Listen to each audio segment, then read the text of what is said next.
In-numru ta' viżi li nħarġu f'pajjiżna fl-2013 kienu ftit iktar minn 36,500 u mhux 88,000 kif allegat, differenza ta' iktar minn 50,000.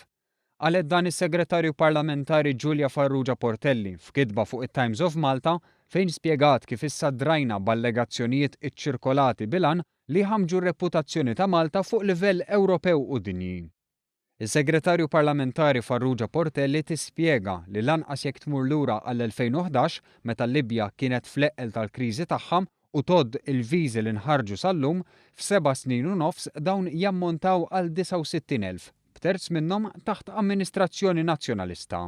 Statistika ikkonfermata mill-Ministeru għall-Affarijiet Barranin, is-Central Visa Unit u s-sezzjoni tal-Immigrazzjoni tal-Korp tal-Pulizija.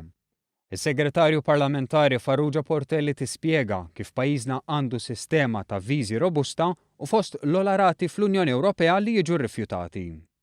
Intant il-Gazzetta l-Orizzont innutat kif dokument miġbur minn Ivan Grekmintov u Khaled Ibrahim Ben Nassan fuq quddiem bl-allegazzjonijiet dwar ħruġ ta' viżi mediċi fih nuqqas ta' fatti, jippreżenta allegazzjonijiet bħala fatti, dikjerazzjonijiet mhux verifikati jew ibbażati fuq għajdut, argumenti mingħajr bażi sostanzjata u dokumenti imbabsa, iffalsifikati u folots.